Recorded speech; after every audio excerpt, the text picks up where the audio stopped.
बुधवार के दिन सिंघू बॉर्डर पर हुए खुद को गोली मारने वाले करनाल के सिंगड़ा गांव के गुरुद्वारा बाबा संत राम सिंह नानकसर की संदिग्ध परिस्थितियों में दिल्ली में ही मौत हो गई।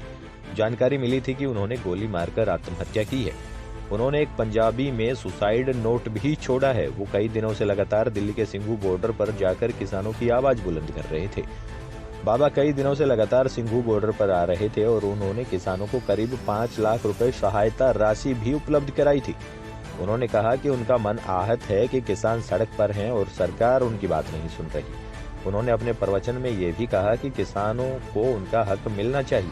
उन्हें गंभीर हालत के चलते पारस हॉस्पिटल में लाया गया, जहां उन्हें मृत घोषित कर दिया गया, जहां से उनका शव करनाल के सरकारी अस्पताल में लाया गया, लेकिन संगत ने पोस्टमार्टम करवाने से मना कर दिया था और शव को सिंगड़ा के गुरुद्वारे में लेकर चले गए। लेकिन बाद में संगत पोस्टमार्टम कराने के लिए मान गई और उनका शव अब पोस्टमार्टम हाउस में रखवा दिया गया। इस घटना के बाद संगत का रो रो कर बुरा हाल है। देखिए एक रिपोर्ट। आपस च प्यार है, सारिया संप्रदावां नाल बहुत स्नेह है। सारिया इस वेले संप्रदावां दे हिरदे देख नहीं सकते। सर, जानकारी मिली है सुसाइड नोट पर इस तरह का जिक्र किया है कि वहाँ पर जो बेटियां हैं, बहुएं हैं, लोग हैं, काफी किसान परेशान हैं। कहीं ना कहीं किसानों की परेशानी देखकर काफी आहत थे वो। बिल्कुल बिल्कुल, उन्होंने बोलिया भी थोड़ी देर पहले सेवादार नूं किया, कल भी किया उन्हें, कहते यार मैनू उत्थे छड्ड दिओ, मैं नहीं बर्दाश्त कर सकता, मेरा इस वेले जी नूं जी नहीं कर रहा, मैं बहुत परेशान हाँ। मेरे तो बजुर्ग नहीं वेखे जा रहे, बीबियां बच्चे नहीं वेखे जा रहे, बहुत ही सर्द रुत वग रही है। गुरु गोबिंद सिंह दे साहिबजादे याद आ रहे हैं भी वो इन्नियां वो मुगलों का राज सी, अज साडा राज हो के साडे नाल कुछ हो रहा। तो ये आपको पता था कि लाइसेंसी हथियार है वैसे उनके पास कुछ? बाबा जी को लाइसेंसी हथियार सन। हाँ जी, हाँ जी। तो आपने जो भी लिखा है वो अभी पता चल जाएगा।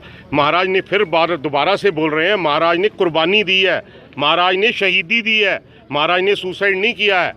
महाराज कोई संत थे, वो उन जैसा संत नहीं है। अगर आप उनकी कथाएं, उनकी दुनिया में उनके, हम सब लोग उनके बच्चों के समान हैं।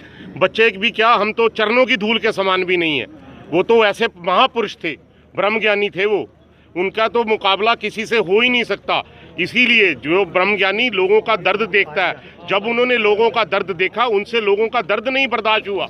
लगातार वो दिल्ली जा रहे थे, लगातार पिछले 3 दिन से वो दिल्ली जा रहे थे और जो पता चला है, और वहाँ पे आज उन्होंने प्रवचन भी दिए, बट बार बार उनका मन जो था वो इससे परेशान हुआ था कि विचलित था कि ये जो बच्चे हैं इनसे देखकर, बुजुर्ग देखकर इतनी सर्दी में, ठीक है, उन्होंने देखा कि गुरु गोबिंद सिंह जी के 4 बच्चे इसी सर्दी के महीने में गए थे। वो कहने लगे जब इतने बड़े गुरु के बच्चे चले गए तब हमारा राज नहीं था, तब वो तो मुसलमानों का, कायरों का, जिन्होंने हम पे राज किया उनका था। आज हमारा अपना दिल्ली में राज है। हमारा राज होने के बावजूद भी महाराज को शहीदी देनी पड़ी। तो गोली महाराज ने, ये तो अभी पता चलेगा जैसे जैसे जो बात यही आ रही है कि उन्होंने अपने ही हथियार से अपनी शहीदी दी।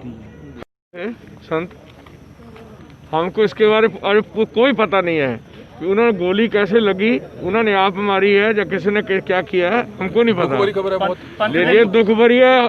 बाबा हरनाम सिंह एक इंटरनेशनल फिगर थे और उनका बहुत बड़ा नाम था सिख समाज में, और बहुत बड़ी संगत की जो फॉलोइंग है वो बहुत ज़्यादा है। तो उन्होंने जान नाल इस इलाके नूं घाटा नहीं पिया, सारे सिख समाज नूं घाटा पिया। तो बहुत ही